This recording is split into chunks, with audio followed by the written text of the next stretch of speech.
Hindu undivided family एक tax planning tool की तहत हमने 2-3 वीडियो पहले भी देख लिए हैं। अब एक क्वेश्चन रेज होता है कि एचयूएफ में फंड कैसे जनरेट होगा, उससे भी एक स्टेप आगे बढ़े तो एचयूएफ किसको गिफ्ट दे सकता है और कोई एचयूएफ को गिफ्ट देगा तो इनकम टैक्स के प्रोविजन क्या बताते हैं, क्या टैक्स लायबिलिटी अराइज होगी नहीं होगी, अगर होगी तो कौन टैक्स पेमेंट करेगा, ये सारी चीजें इन डिटेल आज हम इस वीडियो में समझने वाले हैं। सबसे पहले हम समझते हैं कि एचयूएफ को कौन गिफ्ट दे सकता है। एचयूएफ का एक डीड होता है जिसका फॉर्मेट भी आपके पास होगा। अगर आपने ये वीडियो नहीं देखा है तो आप पहले वो अंडरस्टैंडिंग के लिए देख लीजिए।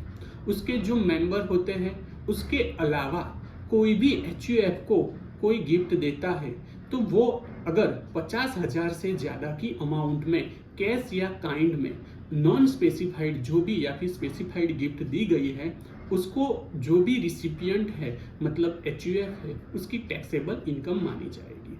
तो नॉन मेंबर अगर एचयूएफ को गिफ्ट देगा तो वो इन the hands of HUF taxable हो जाएगी। अगर कोई मेंबर एचयूएफ को गिफ्ट देता है तो उस पर कोई टैक्स लायबिलिटी अराइज नहीं होती है। हालांकि अगर मेंबर एचयूएफ को गिफ्ट देता है उस केस में आपको एक बात यह ध्यान रखनी है कि अगर उसमें से जनरेट हो गई जो भी इनकम है, लेट से आपने एचयूएफ को कोई एक्स अमाउंट की गिफ्ट दी, उससे एचयूएफ ने कुछ अर्न किया, लेट से उसने एफडी करवाई और एफडी का इंटरेस्ट इनकम हुआ तो वो क्लब हो जाएगी as per clubbing provision of the income tax act in the hands of the member who proposed the gift amount. यानी कि एचयूएफ का कोई भी मेंबर अपनी टैक्स लायबिलिटी का प्लानिंग करने के लिए अगर एचयूएफ को गिफ्ट देता है तो वो उसके हैंड में मतलब उसके पान नंबर में वो इनकम क्लब हो जाती है। अगर अमाउंट 50,000 से ज़्यादा की होगी तो उससे जनरेट की गई इनकम को मेंबर के अमाउंट मतलब पान कार्ड में टैक्सेबल इनकम करार दी जाएगी।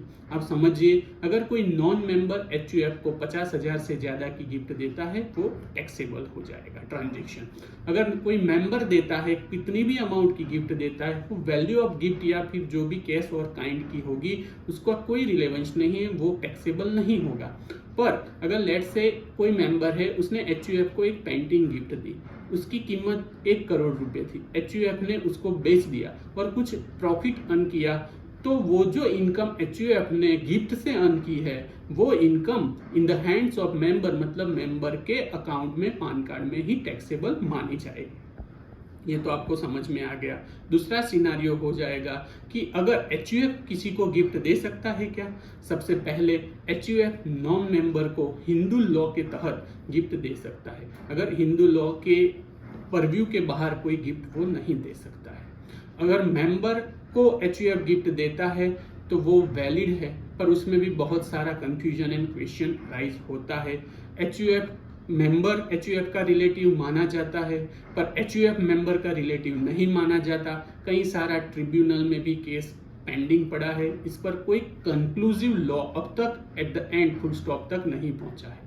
तो एचयूएफ को हम गिफ्ट दे सकते हैं, उसमें क्या प्रोविजन होंगे वो हमने देख लिया।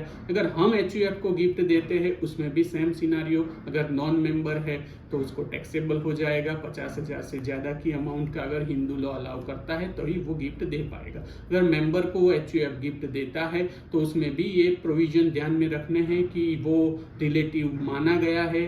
10(2) में उसकी इनकम एग्जम्प्ट कई ट्रिब्यूनल ने दी है, कई लोग उस पर आवाज़ उठाते हैं, उसका विरोध भी करते हैं। तो अगर ये एक डिबेटेबल टॉपिक हो जाता है, पर मेरे पॉइंट ऑफ व्यू से अगर 10(2) में और 56(2) में 64(2) में अगर वो फॉल होता है, अगर रिलेटिव की डेफिनेशन एचयूएफ का रिवर्सल मतलब एचयूएफ मेंबर एचयूएफ का रिलेटिव है पर एचयूएफ मेंबर का रिलेटिव नहीं है, ऐसे केस में ये सिनारियो में थोड़ा कंफ्यूजन खड़ा होता है। इसमें एक इंटरेस्टिंग केस भी आप ध्यान में रखिए। अगर कोई सन है उसने एचयूएफ बनाया है और फादर उसको क्या गिफ्ट दे सकते हैं, नहीं दे सकते।